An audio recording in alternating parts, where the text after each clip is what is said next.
The stars burnt cold around the dying world of Altair Prime. What had once been a proud planet with gleaming cities and billions of lives was now nothing but ash and twisted metal. Above the smoking ruins, massive crystalline ships hung in space, like deadly jewels. Their surfaces pulsed with purple light that hurt to look at directly. Admiral Korvac stood on the bridge of his flagship, watching the last of the Altarian defense satellites explode in bright flashes. His forearms moved gracefully across the control panels while his large black eyes took in every detail of the destruction below. The conquest had taken exactly 3 hours and 17 minutes. Not bad, but not his best time either. The Altarians had been a strong species. Their plasma cannons could melt through most armor, and their energy shields had protected them from raiders for thousands of years. They had ruled over 12 star systems and called themselves the Altarian Federation. They had thought they were ready for war. They had been wrong. Korvac's tactical computer showed him the final numbers. The Altarians had lost 437 warships, 2,000 fighters, and every single orbital defense platform. The Zephyrian Empire had lost nothing, not one ship, not even a single fighter craft had taken damage. This was how it always went. Sub-Commander Thys approached from across the bridge. Her crystalline skin caught the purple light from the ship's power cores, making her look like a living gem. She held a data tablet in her lower hands while her upper arms gestured respectfully. "Admiral, the planet is secured," she reported in the musical language of their people. "The surviving population has been processed and integrated into the collective. Their military leaders have provided us with complete star charts of this sector." Korvac nodded slowly. The Zephyrian way was always the same. Arrive with overwhelming force. Destroy all military resistance in the first strike. Offer the survivors a choice: join the Empire or face complete extinction. Most chose to join. The few who didn't became object lessons for the next world. "Casualties?" he asked, though he already knew the answer. "None, Admiral. The enemy weapons could not penetrate our adaptive armor. Our shields held at 97% power throughout the engagement." Of course they had. Zephyrian technology was 3,000 years ahead of most species in the galaxy. Their ships learned from every attack. After the first few plasma bolts hit their hulls, the armor had adapted to absorb that type of energy completely. After that, the Altarian weapons had been useless. This was the secret of Zephyrian dominance. They didn't just have better technology, they had perfect technology. Their quantum computers could analyze any weapon system in seconds and develop counters instantly. Their hive mind coordination meant every ship in the fleet acted as one perfect organism. Their singularity cores provided unlimited power. Most importantly, they learned from every battle. The collected knowledge of 3 millennia of conquest flowed through their battle computers. They had faced plasma weapons, kinetic projectiles, energy beams, particle cannons, fusion bombs, antimatter torpedoes, and every other type of weapon imaginable. Nothing surprised them anymore. Korvac walked to the great viewing window that stretched across the front of the bridge. Beyond the glass, he could see the rest of his battle fleet. 57 heavy cruisers hung in perfect formation around his flagship. Each one was a work of art, their crystalline hulls shaped by master craftsmen and powered by the fury of captured stars. Together they could destroy entire civilizations in a single day, and they had done exactly that, many times. "Tier." Admiral called up a holographic display of the local star systems. Bright green dots showed worlds already under Zephyrian control. Red dots marked planets still fighting against the Empire. Gray dots were dead worlds, examples made of species who had refused to surrender. There weren't many red dots left in this part of the galaxy. "Show me the next target," Korvac ordered. The display zoomed in on a small yellow star about 20 light-years away. Around it orbited several planets, including one blue-green world that showed signs of life. The computer's analysis appeared in flowing Zephyrian text. "System designation Sol 3, Thys read from her tablet. "Single inhabited world. Population approximately 8 billion. Technology level, primitive. Classification, Class 3 species. Estimated conquest time, 4 hours maximum." Korvac studied the data with interest. The species called themselves humans, according to the intercepted communications. They had only recently developed faster-than-light travel and had spread to a few nearby systems. Their weapons were still based on chemical explosives and simple kinetic energy. They used nuclear fission for power instead of proper fusion technology. Most amusingly, they still fought wars among themselves. The computer showed dozens of different nations and governments on their home world, many of them in active conflict. They couldn't even unite their own species, much less pose a threat to the Empire. "What do we know about their military capabilities?" the Admiral asked. "Very limited," Theiss replied. "They have approximately 2,000 space-worthy vessels, but most are cargo ships and civilian transports. Their actual military fleet consists of perhaps 300 ships, armed with primitive missiles and simple railguns. No energy weapons detected, no shield technology, no adaptive systems." Korvax almost felt sorry for them. Almost.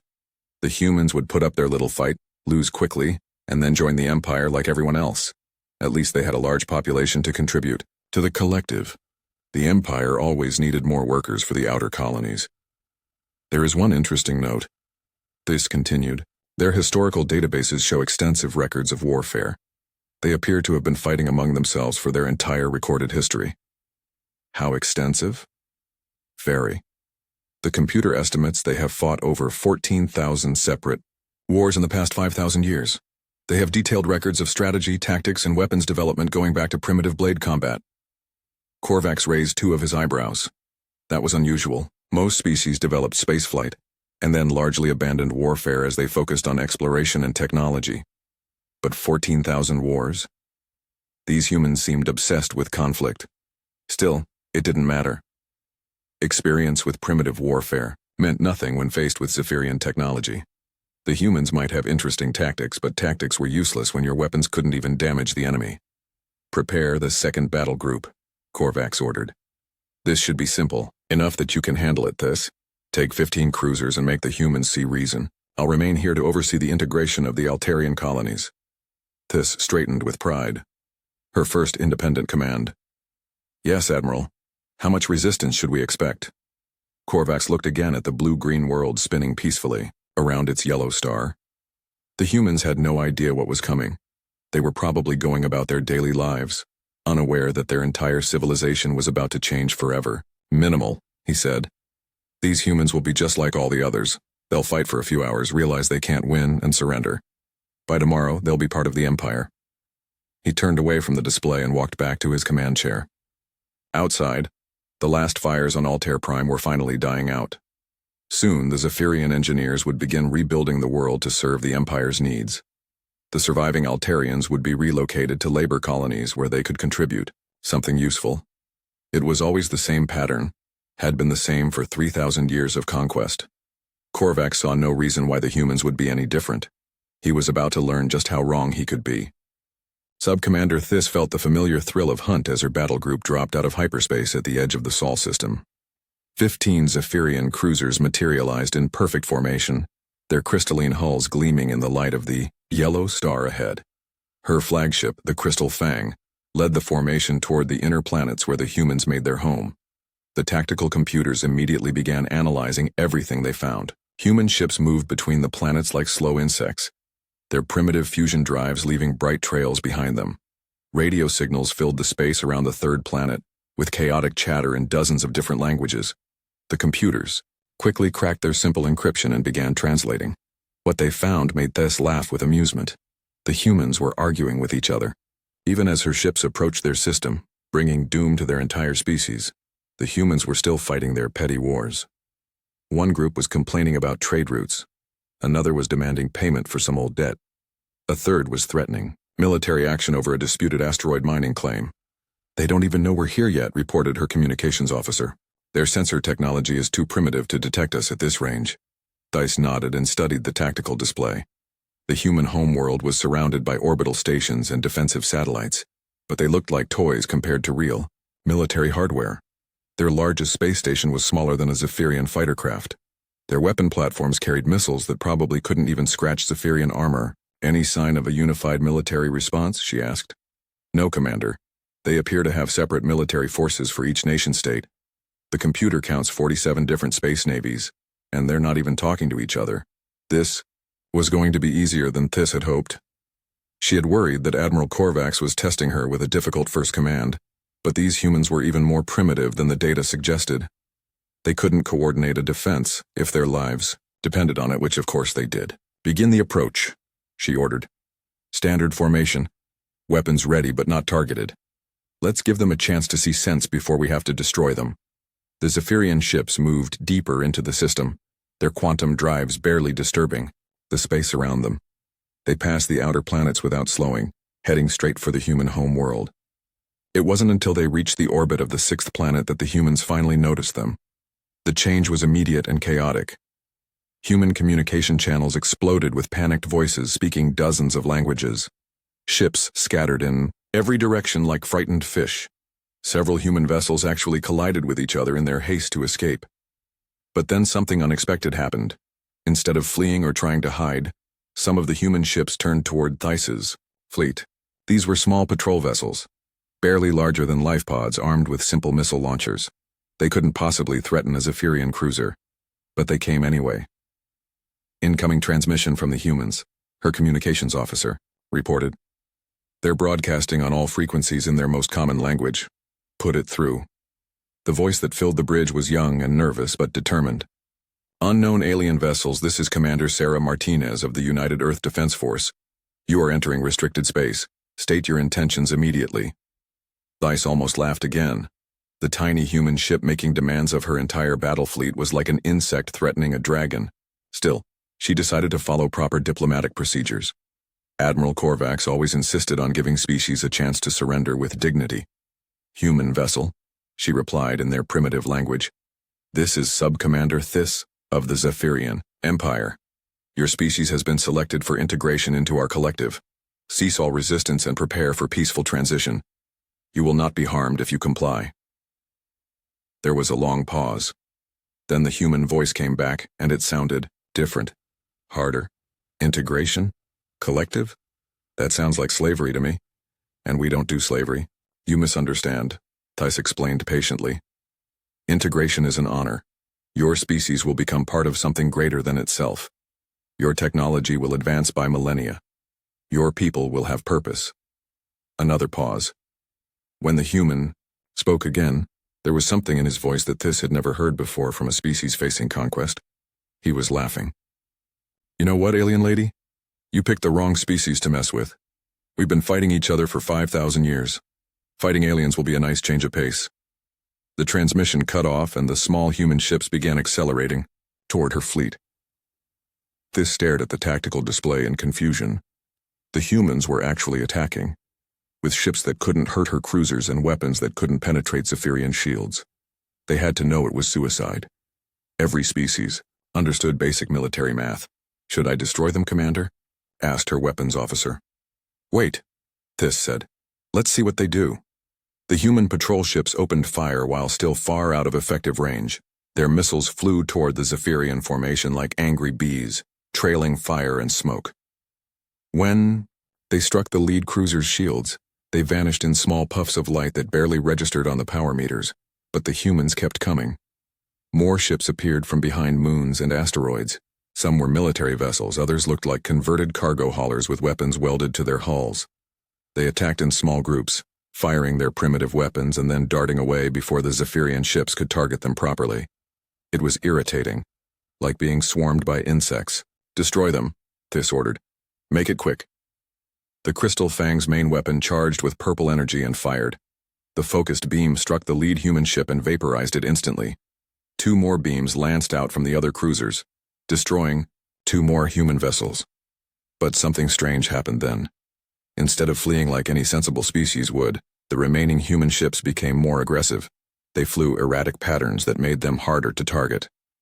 They used their destroyed companions' wreckage as cover, and they started doing things that made no tactical sense at all. One damaged human ship, its engines failing and hull breached, suddenly accelerated directly at a Zephyrian cruiser. It struck the larger ship's shields at full speed and exploded. The blast did no damage, but it surprised everyone on Thys's bridge. Did that human just ram us deliberately? Her tactical officer asked. Before anyone could answer, 2 more human ships did the same thing. They flew straight into Zephyrian vessels and detonated their own reactors. The explosion still couldn't penetrate the shields, but the meaning was clear. These humans would rather die than surrender. More human ships kept arriving. They came from every direction, in groups of 3 or 4, attacking and withdrawing and attacking again. Their tactics made no sense to the Zephyrian computers. They fought like they were trying to win an unwinnable battle. "Commander," her communications officer said, "we're receiving thousands of transmissions from the human homeworld. They're all saying the same thing." "What? Remember the Alamo? Remember Pearl Harbor? Remember Thermopylae?" They're listing names of battles from their history.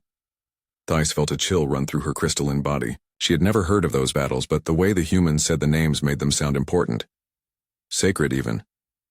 "How many ships are they sending against us?" she asked. "The computer has counted over 200 human vessels so far, with more arriving every few minutes, but Commander, most of them aren't military ships. They're cargo haulers, mining vessels, even passenger liners. Someone welded weapons to civilian craft and sent them out to fight us." This was wrong. This wasn't how conquest worked. Species were supposed to realize they couldn't win and surrender to preserve their lives. They weren't supposed to turn their entire civilization into a weapon. "Contact Admiral Korvax," this ordered. "Request reinforcements." "Reinforcements, Commander? Against these primitives?" "Do it," she snapped. On the tactical display, more human ships kept appearing. They fought, with desperate courage and impossible determination. Each time a Zephyrian beam destroyed one of their vessels, two more seemed to take its place. For the first time in 3,000 years of conquest, a Zephyrian commander was learning what it meant to face an enemy that refused to be reasonable. Thais. Humans weren't just fighting to survive, they were fighting because fighting was what they did, and they were very, very good at it. Admiral Korvax arrived in the Sol system 3 days later with 40 additional cruisers and growing frustration. Sub-Commander Thais had requested reinforcements to deal with primitive humans, and now he could see why. The space around the human homeworld looked like a junkyard. Debris from hundreds of destroyed human ships drifted in slowly expanding clouds. But for every piece of wreckage, there seemed to be 2 new human vessels taking up the fight. They swarmed around his enlarged fleet like angry hornets, darting in to fire their pathetic weapons before retreating into the maze of asteroids and orbital platforms. "Report," he demanded as soon as he materialized on the Crystal Fangs bridge. This looked tired, which was unusual for a Zephyrian.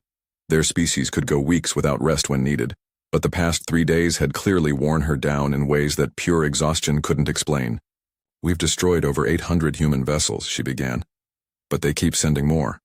The computer estimates they've committed every space-worthy craft in their system to this battle, including cargo ships, mining equipment, and passenger transports." 800 ships? Korvax was surprised. "How many could they possibly have?" "That's the problem, Admiral. They keep building more. Our intelligence missed something important about human industrial capacity. They don't just have shipyards on their homeworld. They have manufacturing facilities throughout this entire system. Asteroid mining stations, lunar factories, orbital construction platforms. They're converting everything they have into weapons." Korvax pulled up the tactical display and studied it carefully. The human formations made no sense to him. They didn't fight in organized battle lines like civilized species. Instead, they attacked in small groups from multiple directions, each group using completely different tactics. Some human ships tried to get close enough to ram his cruisers. Others stayed at long range and fired missiles in coordinated volleys.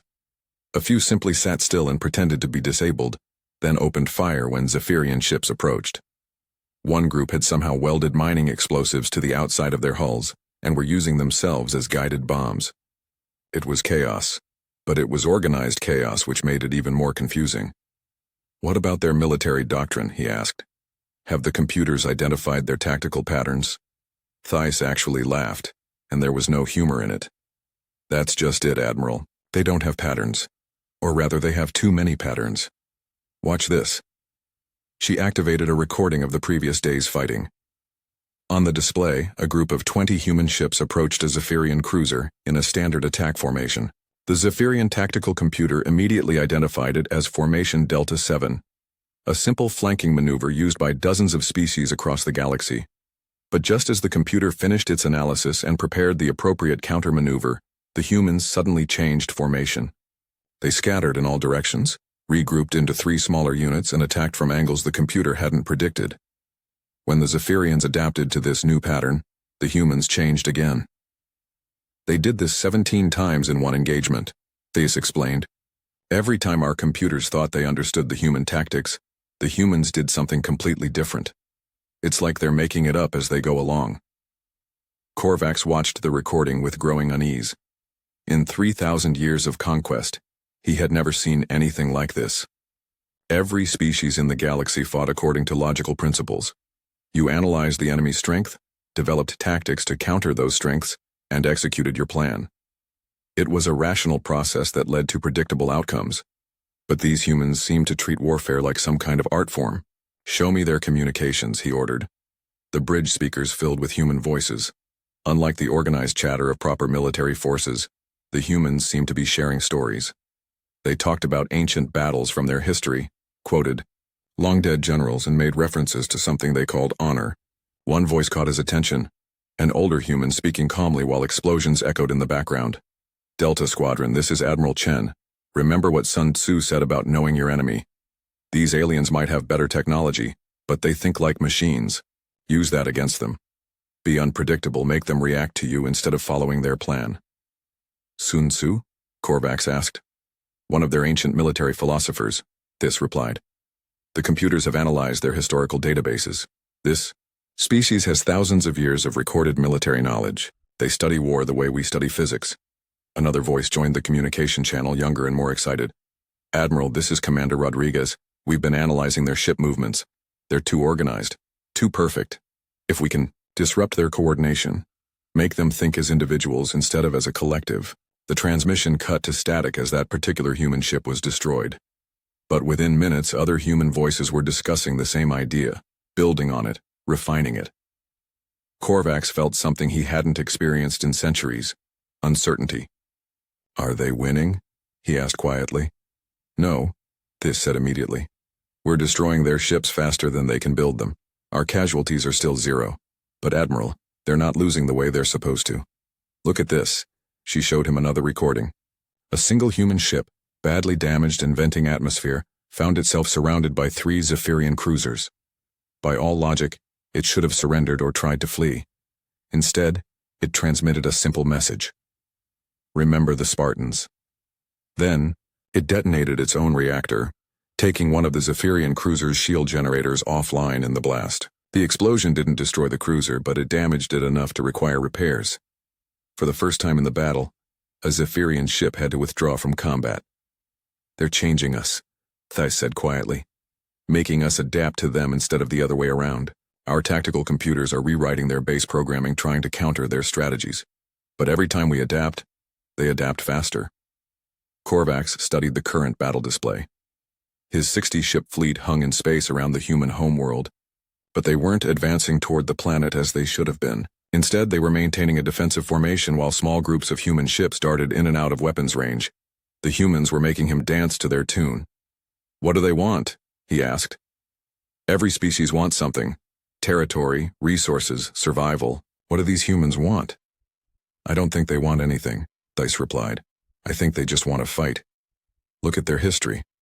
They've never stopped fighting. Even when they had peace, they prepared for the next war. They study conflict like we study mathematics. But that's insane. Warfare is a means to an end, not an end in itself. For us, yes. But I'm starting to think these humans see it differently. They fight because fighting is what they are." A new alarm sounded across the bridge. The tactical display lit up with dozens of new contacts emerging from the asteroid belt beyond the outer planets. More human ships, but these were different. Larger. More heavily armed. "Where did those come from?" Korvax demanded. "Unknown, Admiral. Our long-range sensors didn't detect any construction facilities in that area." The new human ships moved toward the Zephyrian fleet with the same chaotic patterns as the others, but something about them made Korvax nervous. They looked more dangerous somehow, more purposeful. His communications officer looked up from her console with confusion on her face. "Admiral, I'm receiving a transmission from the lead ship. It's addressed to you personally." "Put it through." A female human voice filled the bridge, older than the others he'd heard but steady and confident. "Admiral Korvax of the Zephyrian Empire. This is Admiral Sarah Chen of the United Earth Defense Force. I have a message for you." Korvax was surprised. How did they know his name? "We've been watching you," the human continued. "Studying your tactics, your technology, your history. We know you've conquered 1,000 worlds. We know you think you're invincible. You are mistaken if you think your primitive weapons can threaten us." Korvax replied. There was a pause. Then the human laughed. It was a sound Korvax had never heard from a species facing conquest. It was confident, almost eager. "Oh, Admiral, you still don't understand, do you? We're not trying to beat your technology. We're not trying to match your firepower. We're trying to do something you've never faced before. Which is? We're trying to outthink you, and Admiral, we're very good at thinking. The transmission ended, and the new human ships began their attack, but this time they fought with a coordination and intelligence that made Korvax's blood run cold. For the first time in his long career, he wondered if he might actually lose a battle. Captain Sarah Chen stood on the bridge of the UES Defiance, watching the Zephyrian fleet through the main viewer. 57 alien cruisers hung in space like deadly crystal flowers, their purple energy weapons charging for another assault on Earth's orbital defenses.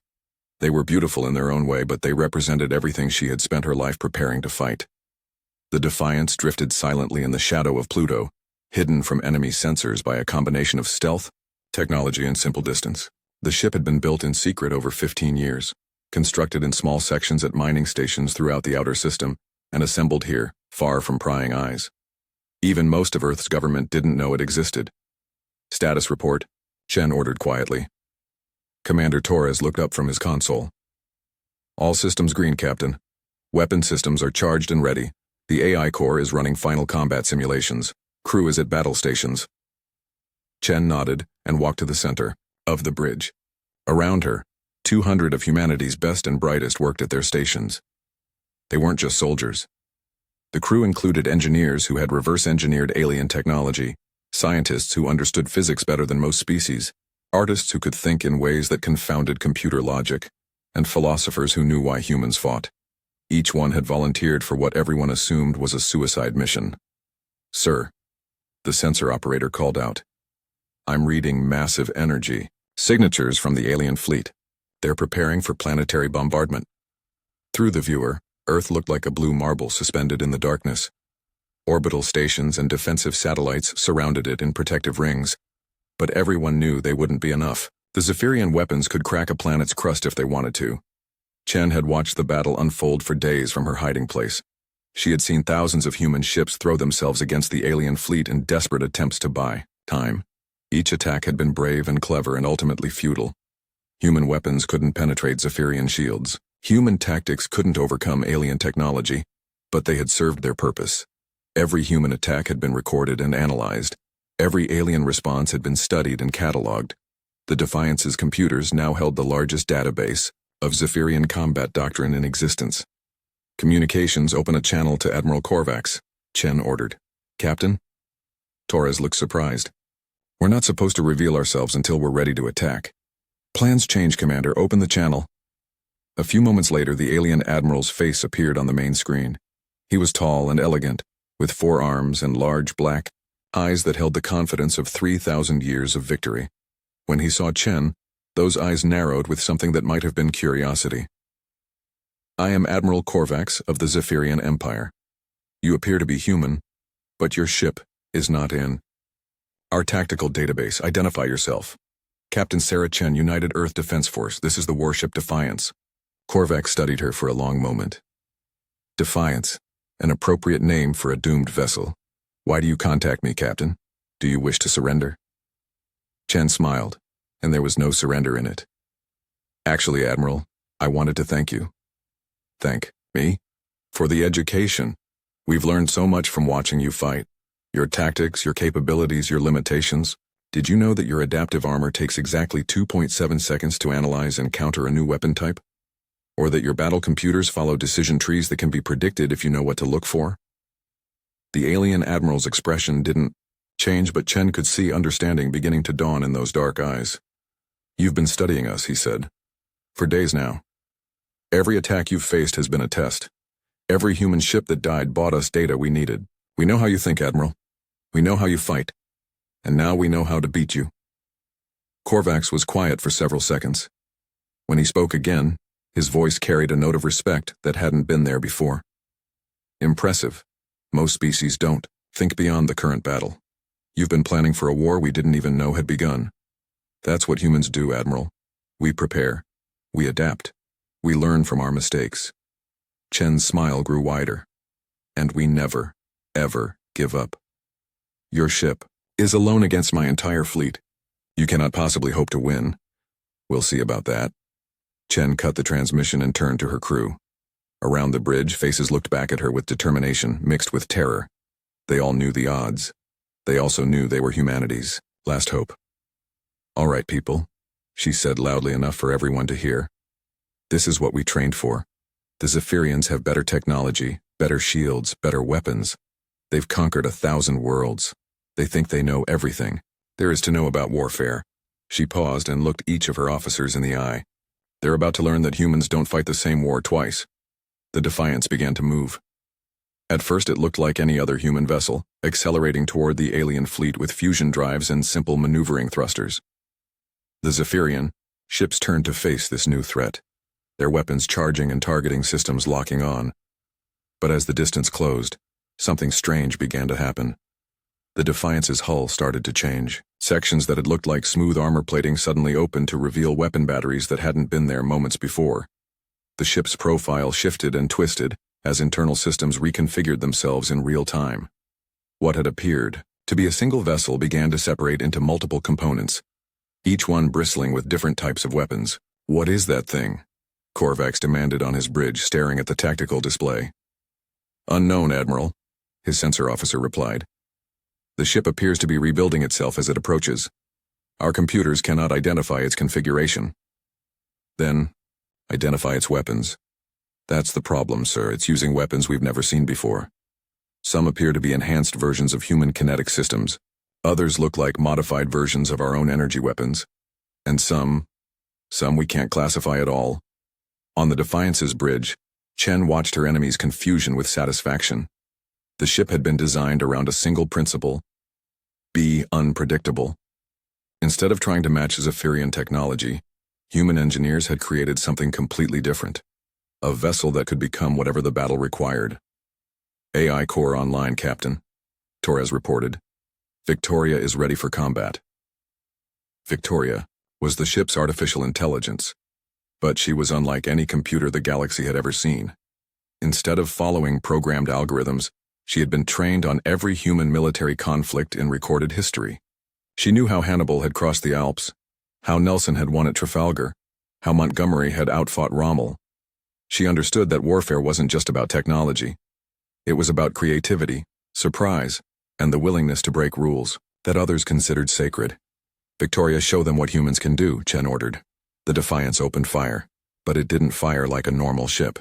Instead of launching a coordinated barrage from fixed weapon positions, it unleashed chaos. Missiles emerged from ports that hadn't existed seconds before. Energy beams fired from weapons that reconfigured themselves between shots. Clouds of micro-drones swarmed toward the alien fleet, each one programmed with different tactics and armed with different weapons. The Zephyrian adaptive armor tried to analyze and counter these new threats, but there were too many different systems attacking from too many angles. Before it could adapt to one weapon type, 3 others were already hitting the shields. The Defiance fought like a berserker, but a berserker with a plan. Admiral Korvax watched in growing amazement as his fleet struggled to respond to this single, human ship. His tactical computers had never faced anything like it. Every time they thought they understood the Defiance's capabilities, it revealed new weapons, new tactics, new ways to fight. "All ships concentrate fire on that vessel," he ordered. "Destroy it immediately." Purple energy beams lanced through space toward the Defiance, but the human ship was no longer where it had been.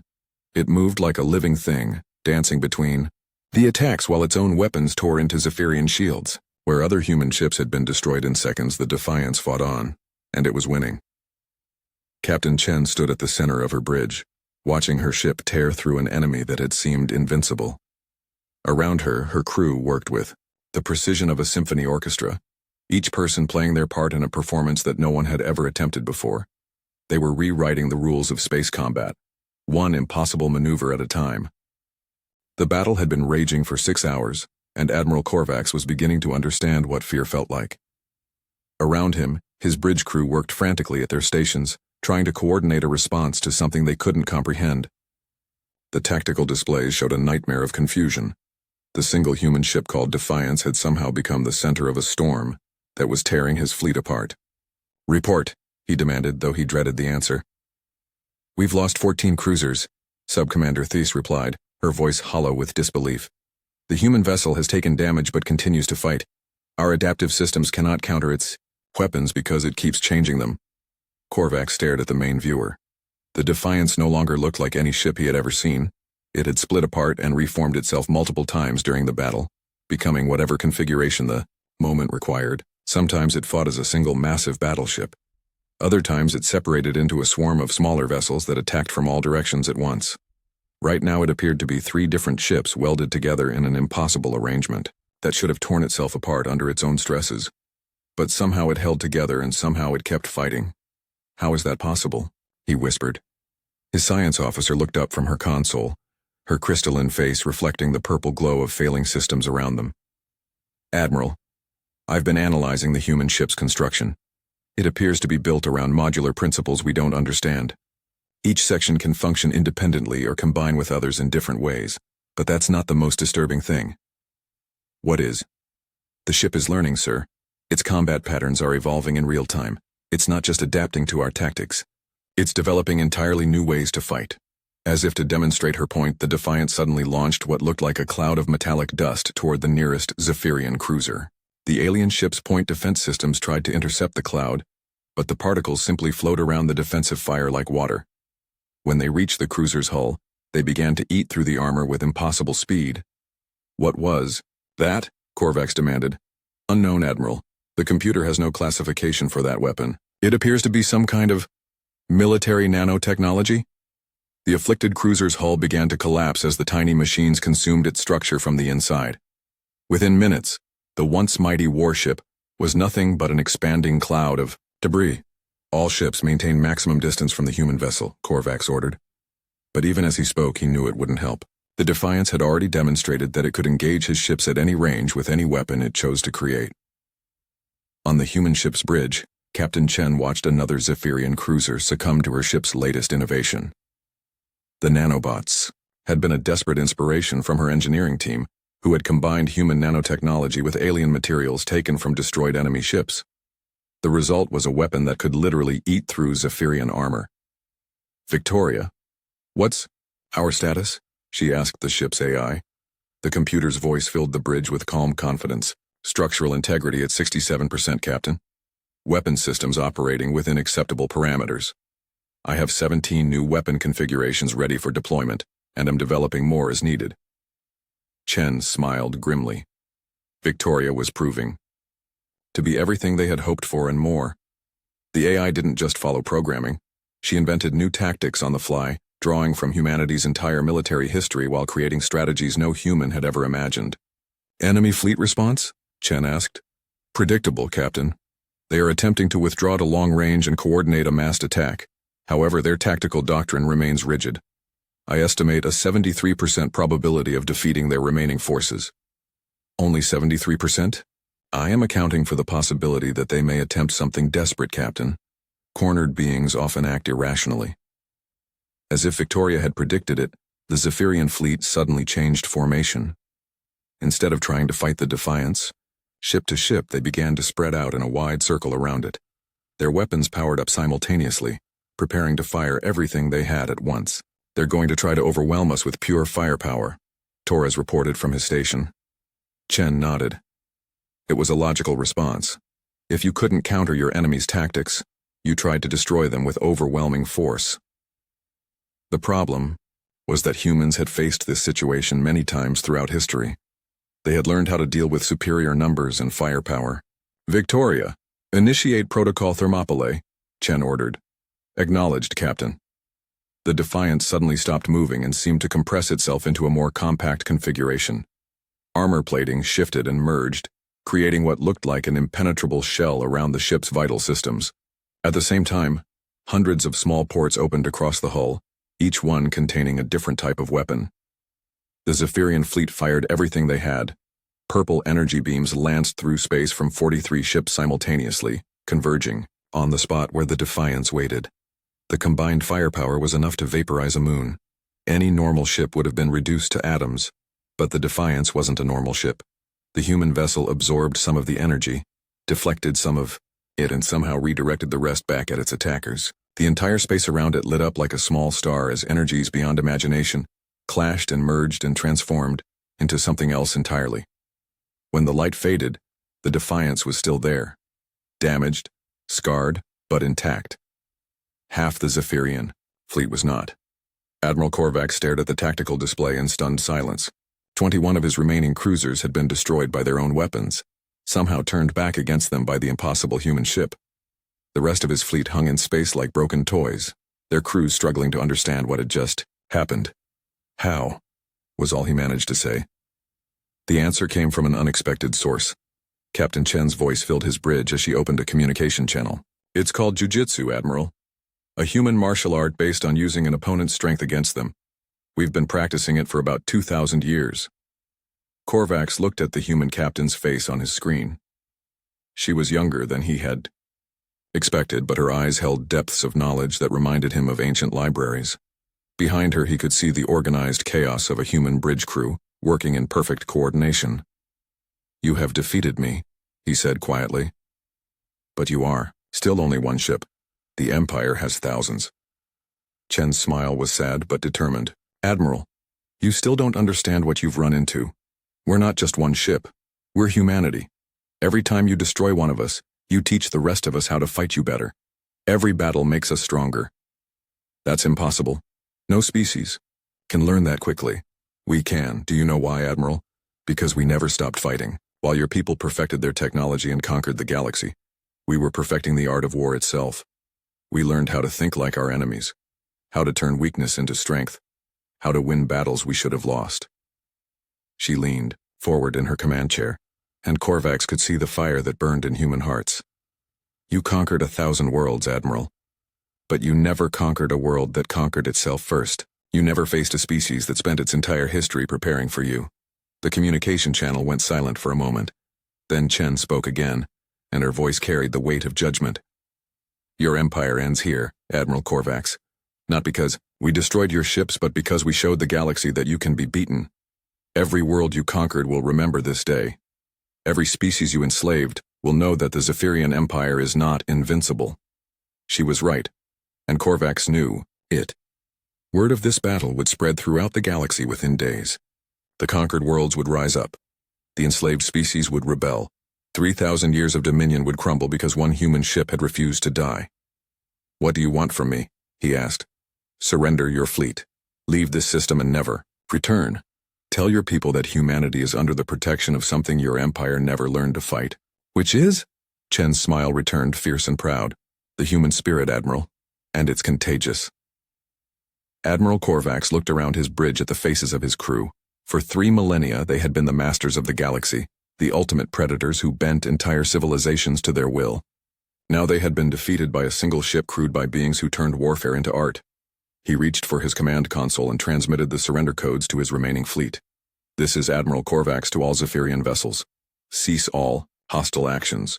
We are withdrawing from human space.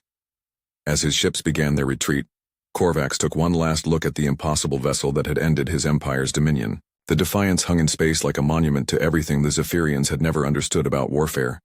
It wasn't about having the best technology or the strongest weapons. It was about never giving up. It was about fighting with everything you had, everything you were, and everything you believed in. It was about being human. And across the galaxy, as word of the battle spread, enslaved species everywhere began to remember what it meant to fight for their freedom. The age of Zephyrian dominion was over. The age of resistance had begun.